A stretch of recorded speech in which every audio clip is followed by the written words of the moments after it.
Prepare-se para uma viagem que ninguém mais ousaria fazer. Até o Sol. Acima da camada protetora da nossa atmosfera, você ficaria exposto ao impacto total da radiação letal do Sol. O ultravioleta queimaria sua pele em segundos. Em seguida, viria o câncer de pele. Depois, a catarata.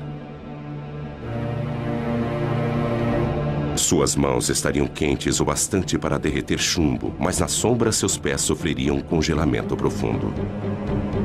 Estamos indo para o coração superaquecido do nosso sistema solar.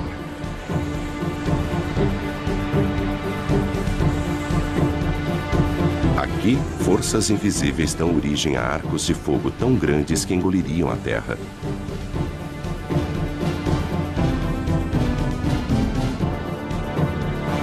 Onde explosões solares alvejam o espaço com jatos de energia pura.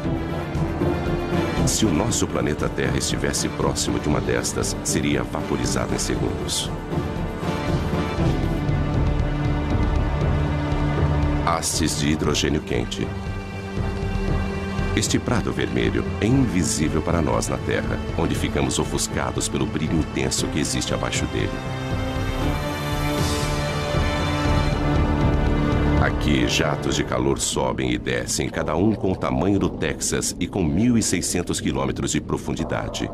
E ainda mais abaixo, em seu núcleo, a temperatura é de 17 milhões de graus centígrados. Mas o planeta Terra está à distância certa desse inferno. Enquanto outros planetas são congelados ou escaldantes, nós, a 150 milhões de quilômetros, estamos em uma zona confortável. Um pouco mais perto, e os oceanos ferveriam. Mais distante, e a Terra seria um deserto gelado. Sem esta usina de energia, em apenas alguns meses estaríamos cobertos de gelo. Nós devemos nossas vidas a esta fúria do Sol.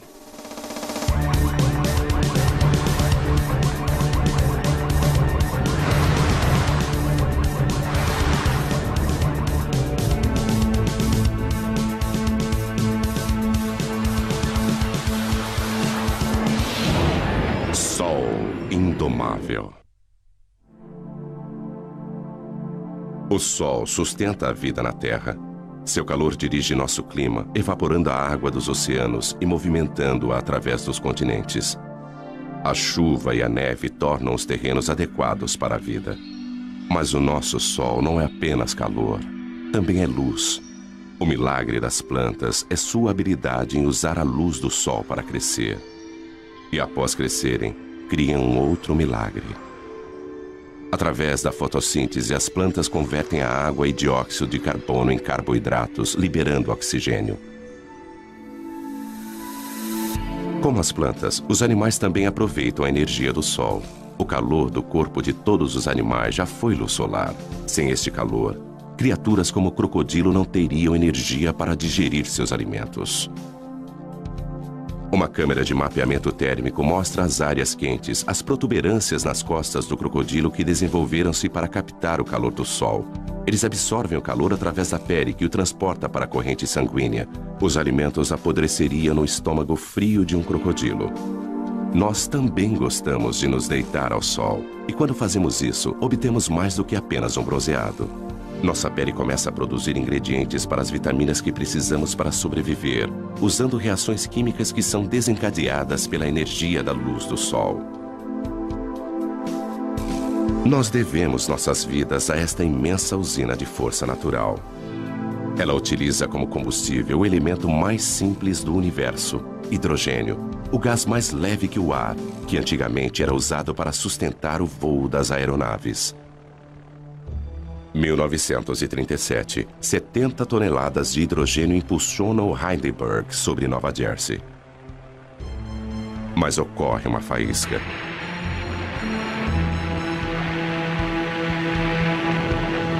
O gás se incendeia numa reação química.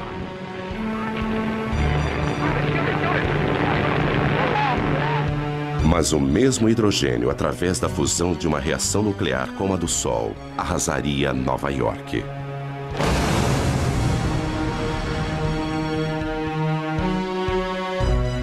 Por isso, o Sol é melhor observado a uma distância segura.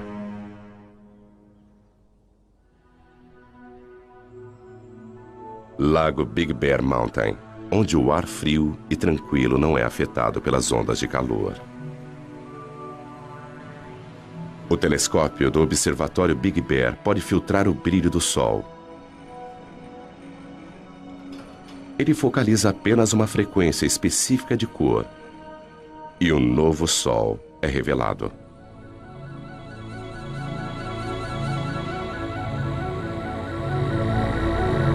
Deixando de ser um disco ofuscante e observando a luz emitida pelo hidrogênio quente, as características do Sol aparecem subitamente. Estas características refletem as variações do Sol, variações que, por sua vez, afetam a nossa Terra. As manchas pequenas e arredondadas são as áreas mais frias, manchas solares, que localizam-se em uma superfície abrasadora. Labaredas, fissuras que se abrem, brilhando com mais calor à luz do hidrogênio.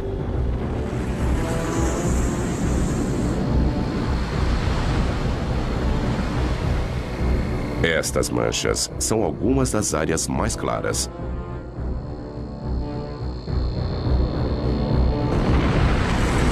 Imensos filamentos, arcos de gás erguendo-se acima da superfície.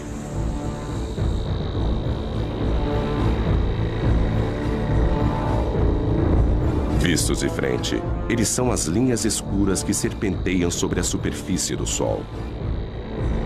Estas mesmas características, quando vistas contra a coroa, são chamadas de proeminências.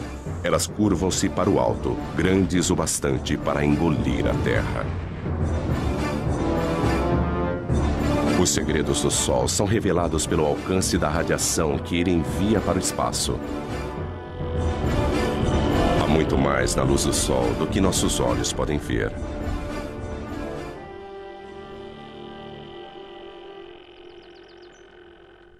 Graças à internet, ninguém precisa visitar um observatório para estudar o Sol. O professor e escritor Ken Lang trabalha na própria casa em Boston. Ele dedicou grande parte de sua carreira a pesquisar o que faz o Sol brilhar. O segredo está na capacidade do Sol de comprimir os átomos de hidrogênio com tamanha potência que eles se fundem, transformando-se em hélio. O Sol brilha por fusão nuclear. A fusão de 4 átomos de hidrogênio e 1 de hélio. Primeiro um átomo de hidrogênio funde-se a outro, depois mais um e um quarto. Mas o hélio pesa menos do que 4 átomos de hidrogênio que o formaram. Então a massa é menor do que a que você utilizou. Essa diferença na massa é a energia que alimenta o Sol. Alguns quilos de matéria transformam-se em energia em uma bomba H. Mas a cada segundo, o Sol libera a mesma energia de 1 milhão de bombas H. Apesar disso, existe uma força que impede que ele se fragmente. A gravidade. Ela é forte o bastante para manter o monstro nuclear sob controle. A gravidade comprime o Sol, fazendo com que ele se aqueça por dentro. As partículas movimentam-se mais rapidamente e a fusão nuclear ocorre a uma taxa mais veloz. Isso gera uma pressão de dentro para fora que faz com que o Sol se expanda e resfrie-se novamente. Mas quando a fusão obriga o Sol a se expandir, a gravidade volta a agir. O núcleo se aquece e a fusão nuclear aumenta. Então o pêndulo fica oscilando entre a gravidade e a fusão. É como um cabo de guerra indo e voltando, mas sem vencedor.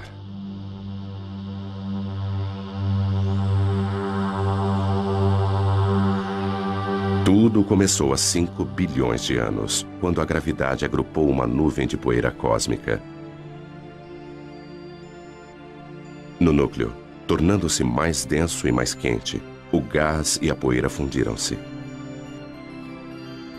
Cometas disparavam na direção do Sol recém-nascido. Hoje, o telescópio espacial Hubble observa o mesmo processo acontecendo em todo o céu.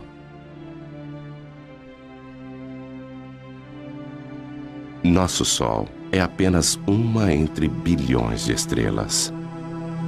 O Hubble aproxima-se delas e nos mostra estrelas de todas as idades num ciclo de vida em que todas estão conectadas, porque as estrelas nascem de outras estrelas.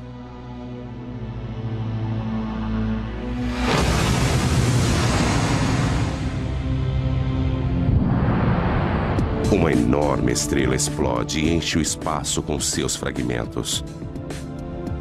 Os vestígios de sua morte unem-se aos destroços de inúmeras outras explosões. Estes resíduos vão se transformar nas sementes de novas estrelas. A nebulosa da Águia, o caldeirão da criação. Nuvens imensas de estrelas mortas há muito tempo. No seu interior, estrelas, planetas, talvez até mesmo vida, tudo isso esperando pela iminência do nascimento. Mas no gás e na poeira que formam a nebulosa de Orion, a gravidade já reuniu os destroços e deflagrou o fogo celeste. Novas estrelas com bilhões de anos para brilhar. Da história estelar universal, agora voltamos ao nosso Sol. O que se vê no Sol depende de como ele é observado. Além das cores visíveis, existem os raios-x invisíveis, raios ultravioleta, raios infravermelhos e ondas de rádio. As partes mais interessantes do Sol estão em comprimentos de ondas visíveis. Elas fornecem uma nova perspectiva. Da mesma forma que a sintonia de uma TV, cada novo comprimento de onda fornece uma nova imagem, uma vez que a maior parte desta radiação invisível é absorvida pela atmosfera. Nós lançamos satélites. 5, 4, 3, 2... Cabo Canaveral, dezembro, 1995. Espaçonave Atlas. O satélite Sorro paira no espaço em um ponto especial, a 1.600.000 quilômetros, onde a força gravitacional da Terra é tão forte quanto a do Sol. Este observador do Sol, alimentado pela energia solar, encontra-se equilibrado entre os dois. NASA, Centro Espacial Goddard. Os cientistas aqui estudam as imagens que o Sorro enviou para a Terra durante vários anos. Mas em 1998, o controle da missão perdeu estas imagens quando o Sorro girou em relação ao Sol e sua energia falhou. Tudo o que eles podiam fazer era aguardar e esperar que a espaçonave voltasse à posição de frente para o Sol. Lentamente, isso aconteceu. Imagens da galeria do Sorro. Se os nossos olhos pudessem ver a radiação ultravioleta, então a aparência do Sol seria mais ou menos esta.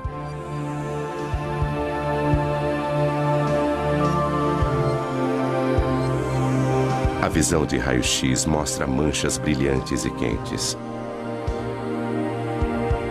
Observando a luz do hélio, uma coroa turbulenta é revelada. Aqui, os gases são movimentados por uma força invisível. Magnetismo é ele que dá forma ao Sol. Os padrões que nós observamos no Sol são os mesmos das linhas dos campos magnéticos em torno de um ímã na Terra. O magnetismo molda, dá forma e comprime tudo o que nós vemos no Sol. Ele energiza explosões potentes. Ele aquece a coroa solar. O magnetismo invisível governa o Sol. O Sol é tão quente que seus átomos de hidrogênio são desmembrados. O que sobra é o plasma, partículas escaldantes e eletricamente carregadas. E onde houver magnetismo, o plasma vai agitar-se. Aqui, nada fica estático.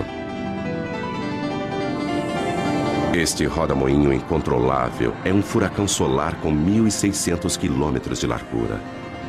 E abaixo da superfície brilhante e visível, a convecção ergue gigantescas labaredas de plasma da fornalha sob pressão, mais abaixo.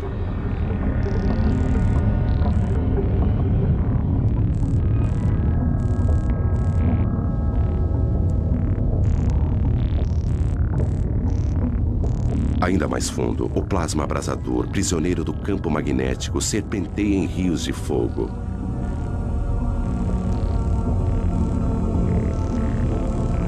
O Sol está em constante movimento. Os mapas mostram que o plasma movimenta-se em velocidades diferentes nas diversas camadas. O vermelho é mais rápido, o azul é mais lento. As partículas elétricas giram em redemoinho dentro do Sol. Mais depressa no Equador, mais lentamente nos polos. E essa diferença de movimento produz o magnetismo do Sol.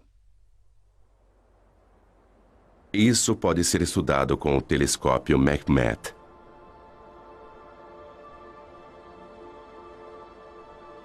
O coração deste observatório é um buraco na montanha, com um espelho no topo.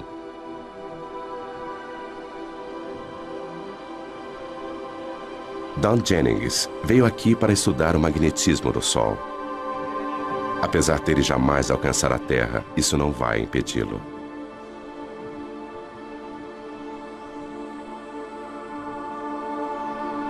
O tubo em que este telescópio foi construído precisa manter uma temperatura muito constante. E, então, construindo dentro da montanha é como tê-lo dentro de uma caverna. O ar dentro do tubo não é tão turbulento e fornece uma imagem muito mais nítida. Ele tem um espelho no alto que capta os raios de sol e os envia a 90 metros de profundidade pela lateral da montanha até outro espelho que recebe o raio e o focaliza, formando uma imagem exatamente onde nós temos nossos instrumentos preparados.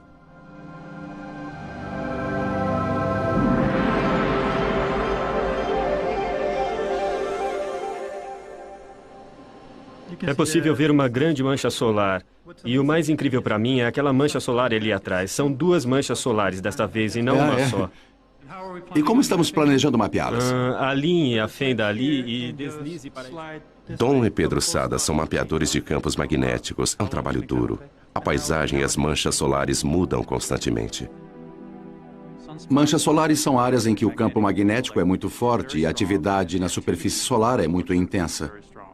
E nós queremos estudar a estrutura dos campos magnéticos na região das manchas solares e também observar como elas mudam de hora em hora, de um dia para o outro. Para estudar o objeto mais quente do nosso sistema solar, eles precisam ir para o outro extremo de temperatura.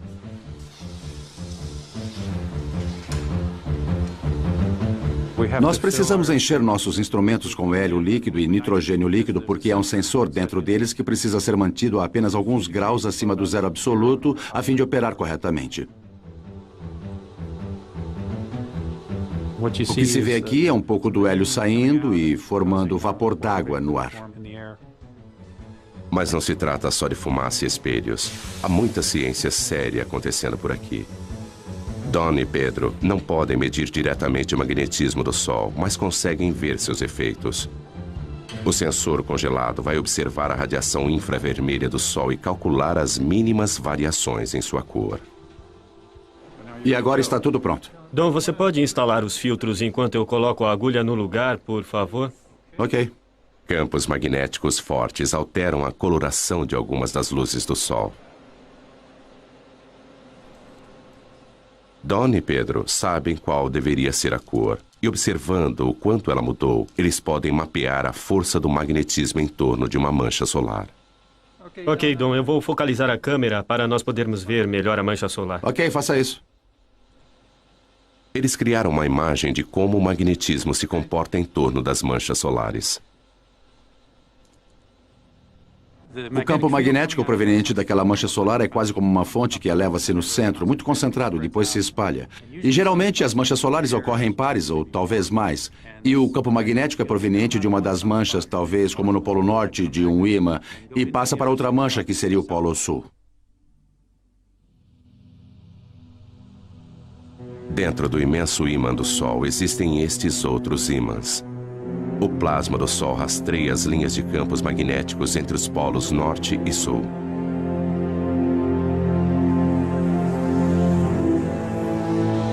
Quando o Sol fica mais ativo, o magnetismo é mais complexo. Então, a superfície é transformada em um tapete de agitação magnética. É isso que acarreta o surgimento de mais manchas solares. As manchas solares parecem escuras porque são mais frias do que o resto do Sol. As manchas formam-se onde o magnetismo é mais forte.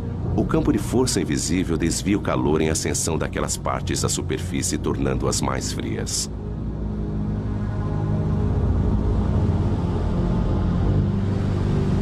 Se você pudesse entrar no centro de uma mancha solar, veria que ela apresenta uma ligeira depressão.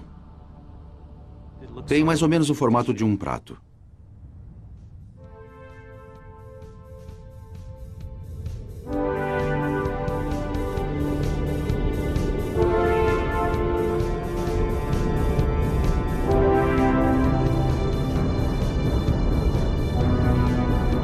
As linhas do campo magnético do Sol estendem-se para o espaço.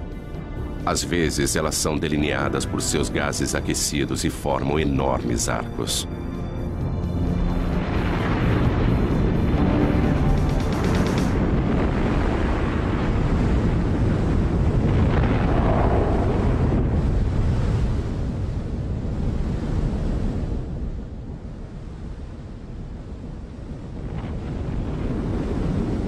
Estas são as proeminências. As linhas magnéticas agem como tramas invisíveis, atraindo o plasma para fora. Elas podem pairar sobre o Sol durante semanas. Se você pudesse se aproximar de uma proeminência, veria a milhares de quilômetros, talvez um arco grande assim, com materiais flutuando ao longo do campo magnético. Não se vê o campo magnético, só se vê o material brilhante. Arcos de gás que poderiam ir da Terra até a Lua. As linhas de campos magnéticos, quando formam uma proeminência, seguem um padrão de forma igual ao que vemos em torno de um ímã, e é o mesmo padrão. Frequentemente, elas começam como pequenos arcos e depois aumentam. E durante um período de tempo, elas podem se desconectar, e o material então passa a flutuar no espaço.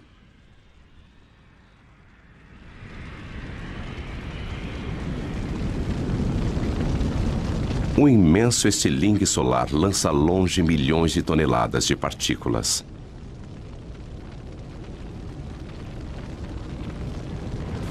Pode até parecer lento, mas este plasma está a uma velocidade tamanha que poderia cruzar os Estados Unidos em menos de 1 minuto. Indicadores solares para 28 de outubro seguem. Fluxo solar 108 em Boulder A. Indicador 10. Repetindo, fluxo solar 108. Boulder, Colorado. Este é o Centro Nacional Atmosférico e Espacial.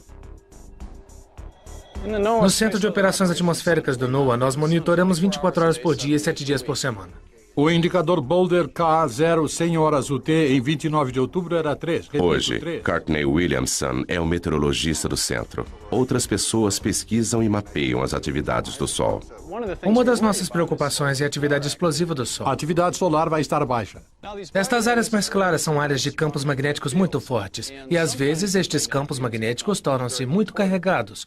Quando isso acontece, eles precisam liberar energia, e fazem isso na forma de uma explosão solar. 8 minutos após uma explosão, a Terra é bombardeada por raios X e ultravioleta que causam pane nas telecomunicações. 1984, toda a comunicação entre o avião presidencial e o controle de terra foi interrompida. Quando o presidente e a senhora Reagan desembarcaram na China, o comandante em chefe do exército norte-americano já estava sem contato há várias horas. Não havia nada que ninguém pudesse fazer a respeito. Até as comunicações por satélites foram afetadas. Em uma tempestade solar, raios de energia incineram a parte mais alta da atmosfera da Terra. O ar rarefeito se expande, trazendo para baixo satélites que normalmente estariam orbitando mais acima. Mas as explosões não são o único resultado. As proeminências podem parecer com arcos brilhantes na coroa do Sol. Mas quando vistas de frente, elas aparecem como faixas escuras e finas. E recebe um nome diferente: filamentos. As faixas escuras são os filamentos. Eles localizam-se na parte mais alta da atmosfera solar e às vezes são lançados pelo Sol. Quando isso acontece, eles seguem um vento solar e propagam-se na direção da Terra. O vento solar é um jato de partículas carregadas emitidas pelo Sol.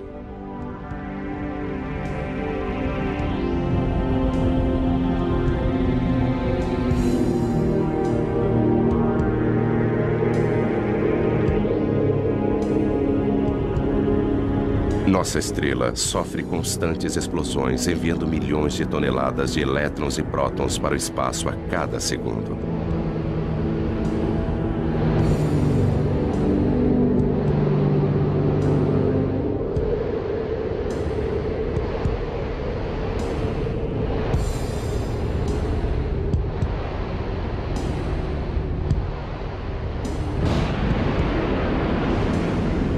Nossa primeira pista para a existência desse vento surgiu há algumas décadas com os cometas. 1986, cometa Halley. Atingidos pelo calor do Sol, seu gelo e poeira cósmica evaporam. 10 anos depois, o cometa Hale-Bopp, visto com duas caudas. Uma delas, um rastro amarelado de poeira e detritos que cobrem a trajetória do cometa. A outra cauda é de um azul elétrico. É gás brilhante, são partículas carregadas e, como uma biruta, movimenta-se na direção daquele vento solar. Esta cauda sempre aponta para a direção contrária ao Sol. Mas existem maneiras melhores do que cometas para ver o vento solar no espaço.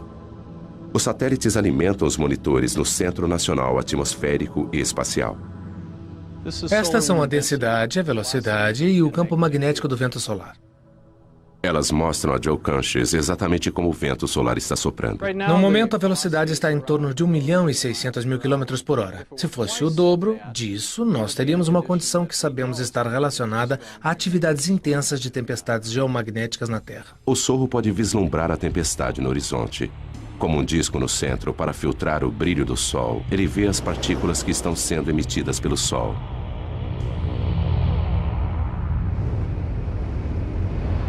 Elas atingem o sensor da câmera e faiscam.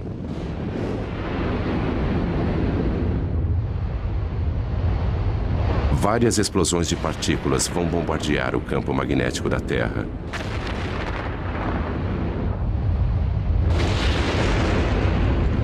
Isso tem um preço, às vezes com consequências devastadoras para o planeta.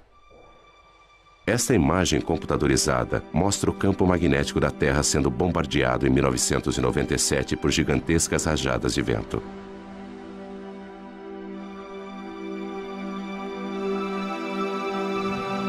O campo magnético normalmente calmo, mostrado aqui em cinza, sacode violentamente conforme as ondas de partículas o atingem. Tempestades como estas podem derrubar nossas centrais de energia elétrica. As mudanças bruscas no campo magnético agem como um dínamo, gerando eletricidade nos cabos de alta tensão. Os circuitos falham ou queimam. Quebec, 1989. Esta manhã, 6 milhões de pessoas em toda Quebec acordaram na escuridão. Os funcionários da Hydro-Québec acham que o blackout foi causado pelo Sol. Escuridão em Montreal. Mas luzes para o resto da América do Norte.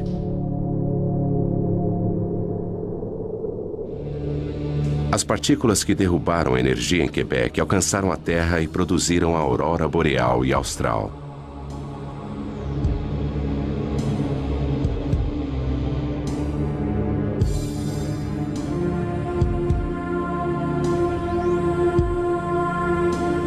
Elétrons em alta velocidade jorram pelas linhas de campos magnéticos da Terra.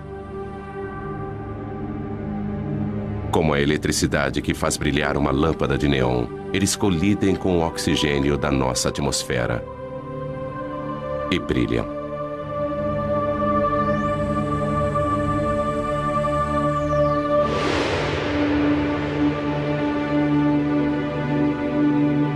A quantidade de energia liberada pelo Sol é fenomenal. Se nós pudéssemos, de alguma forma, armazenar toda a energia que atinge a Terra em um único dia, ela seria suficiente para suprir a necessidade de energia do mundo inteiro durante 30 anos. Se pudéssemos aproveitar esta energia. Quando se trata de energia solar, Dave Reeves sabe que é preciso pensar grande. Barstow, Califórnia. Bem, estamos na maior usina de energia solar do mundo. Dave tem mais de 1 milhão de metros quadrados de refletores. Nós produzimos energia suficiente aqui, na média, para cerca de 50 mil casas. Em seus gigantescos campos na Califórnia, apesar de não cultivar nada, ele ainda consegue ter uma colheita. Estamos recolhendo a energia do Sol, concentrando-a com esses refletores em forma de parabólica para um tubo central, onde temos um fluido que aquece e depois transporta esta energia em forma de calor para conversores de calor que a transformam em vapor.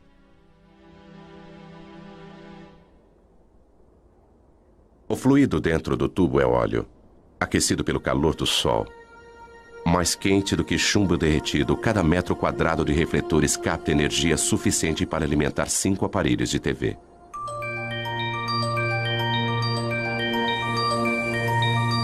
Da luz do Sol, às luzes elétricas. Apesar de ter programado 500 mil de refletores para seguirem a trajetória do Sol no céu, alguns raios solares ainda escapam de Dave. Nós contamos cerca de 30 dias nublados por ano, além de dias que são parcialmente nublados. Mas isso ainda nos deixa uma grande maioria de dias claros e ensolarados.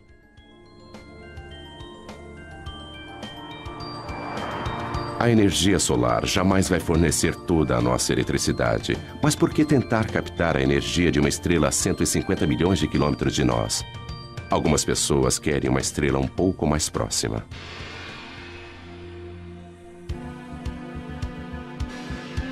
General Atomics, San Diego. Bem-vindos à fábrica de estrelas. É aqui que eles se atrevem a fundir átomos.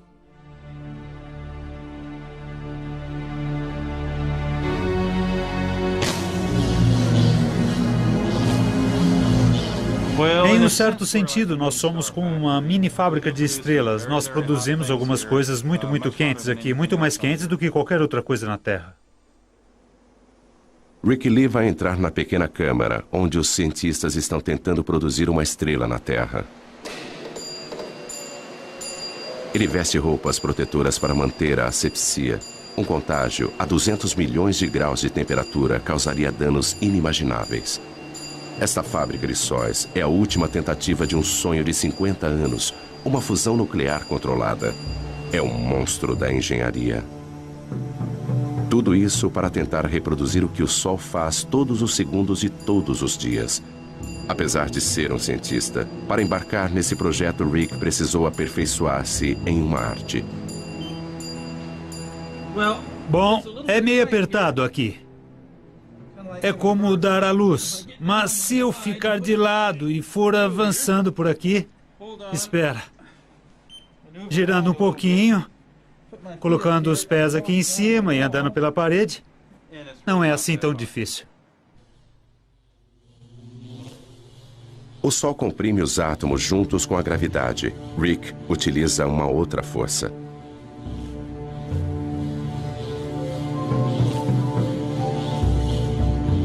Usaremos campos magnéticos muito fortes para comprimir estas partículas. Tempo suficiente para se fundirem. Até podemos pensar nisso como uma garrafa magnética. Eles começam injetando uma pequena quantidade de gás no anel. Eles usam eletricidade para separar seus elétrons e transformá-los em plasma carregado eletricamente. Então ele pode ser movimentado através do magnetismo. Vai encher quase até aqui. E depois nós vamos ligar os eletroímãs lá fora que vão produzir campos magnéticos para comprimir o plasma quente até esse tamanho, onde a parte mais quente, a parte mais densa, ficará assim do tamanho da minha cabeça. Mas apreender o plasma com magnetismo já foi comparado a segurar gelatina com elásticos. Atualmente, eles só conseguem manter a fusão por alguns segundos. É incrivelmente sedutor criar um Sol na Terra, porque o combustível, hidrogênio pesado, é barato. É uma variedade de hidrogênio que ocorre naturalmente na água do mar. Controlando a fusão, esta seria uma fonte barata de energia para as gerações futuras. Eclipse no Caribe. Uma coincidência cósmica. A Lua está com o tamanho e a distância perfeitas para encobrir o disco brilhante do Sol. Somente quando o Sol estiver completamente eclipsado é que será seguro retirar esses óculos especiais. Então, será possível observar a camada externa e secreta do Sol, a coroa. Apesar de estar 3/4 encoberto, ainda é dia claro.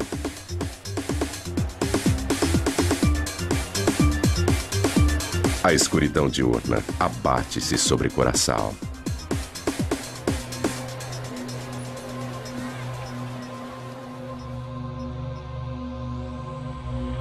A lua devora as últimas porções do sol.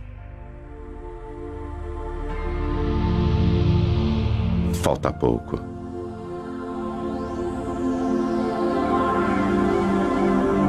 Agora, com o brilho encoberto, a coroa, a camada externa branca e brilhante do sol, está visível.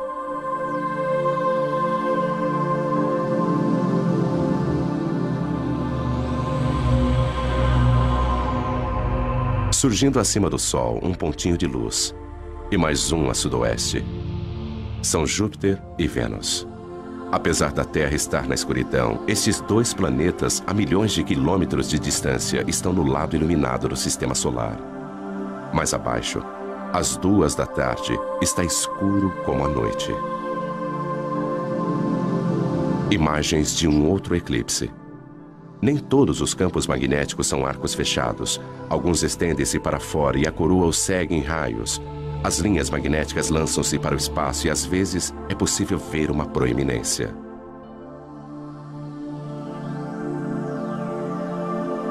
Do lado direito, uma coluna de gás aparece além da borda da Lua. Uma espiral rosada vista a olho nu apenas durante o eclipse.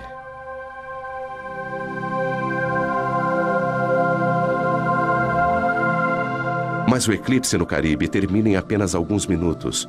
É como um anel de diamante, quando os primeiros raios do sol incidem sobre os vales da Lua. Os cientistas gostariam de ver a coroa todos os dias, mas os eclipses são raros e difíceis de acompanhar. Então eles os produzem. Há 70 anos, neste belo observatório francês, eles tiveram a ideia de colocar um pequeno disco na frente do telescópio a fim de criar um eclipse mesmo com o sol brilhando.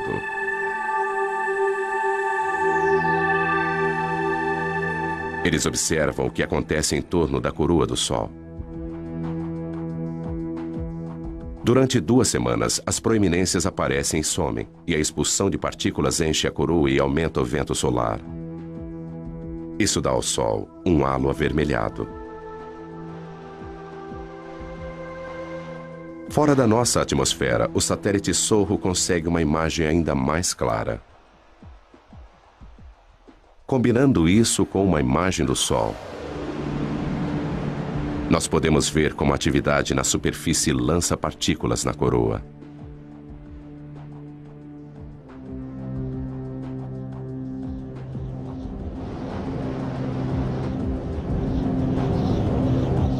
Mas a radiação e os ventos não são as únicas coisas que o Sol emite. Partículas minúsculas, os neutrinos, jorram do cerne nuclear.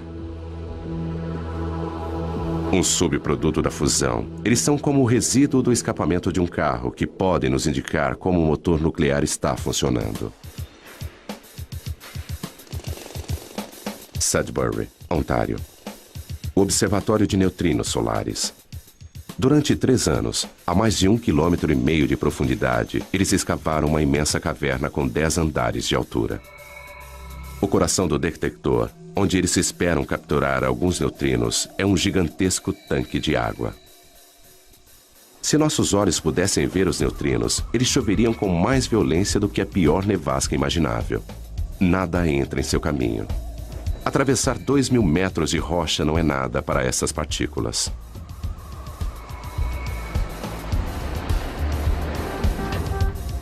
Esta experiência requer o equivalente a 300 milhões de dólares em água pesada. Eles não podem comprá-la, então pediram emprestado.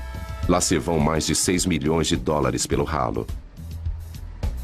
Eles usam a água pesada porque ela produz um pequeno flash quando é atingida por um neutrino. E este flash é o que eles estão buscando. Fusões nucleares diferentes produzem tipos diferentes de neutrinos. O tipo de neutrino e sua quantidade são fortes indicadores do tipo de reação que está acontecendo.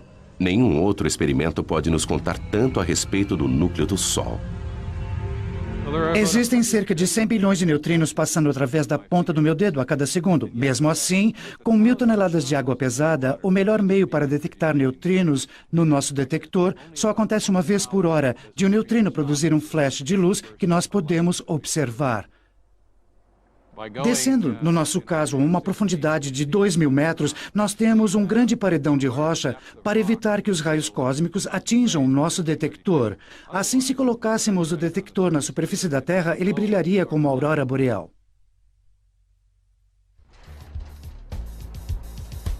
O caçador de neutrinos Duncan Hepburn trabalha em um observatório solar onde o Sol nunca brilha.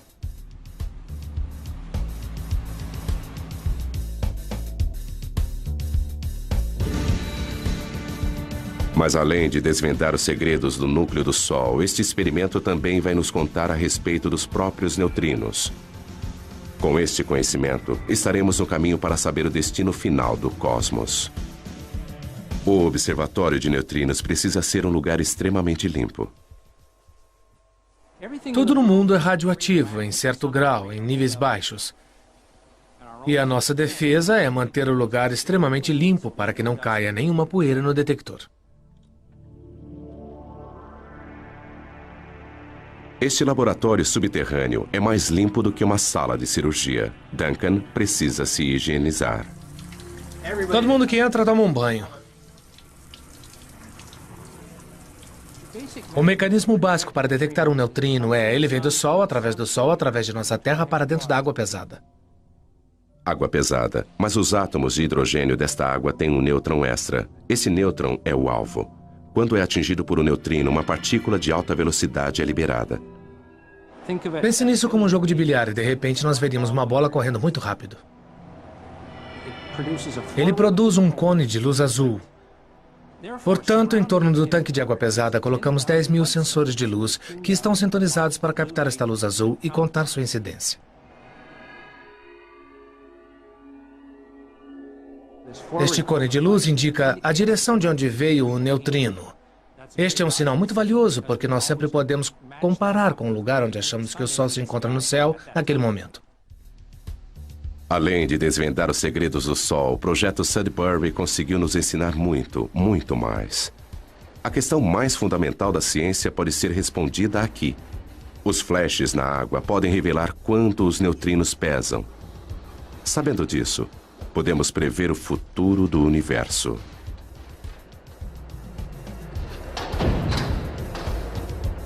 Existem mais neutrinos do que qualquer outro tipo de partícula no universo. Se eles possuírem uma massa, mesmo que minúscula, isso pode influenciar a atual expansão que está acontecendo desde o Big Bang e talvez até gerar um Big Crunch há bilhões de anos no futuro.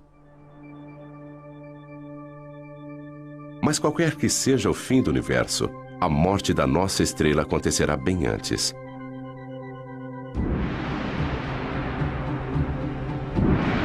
Em 3 bilhões de anos, qualquer vida terrestre estará condenada ao crematório.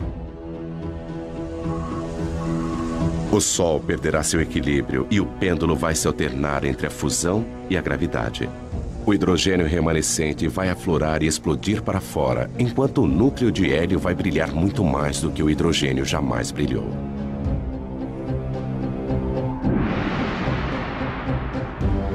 Com a expansão do Sol, os planetas mais próximos serão incinerados.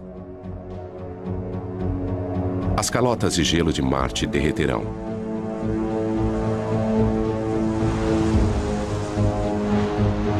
O Sol, maior, mas não tão pesado, perderá sua atração sobre os planetas e eles se afastarão. Rajadas de ventos escaldantes atingirão os planetas mais afastados. Saturno será desmembrado até o núcleo e seus anéis de gelo vão derreter e ser vaporizados.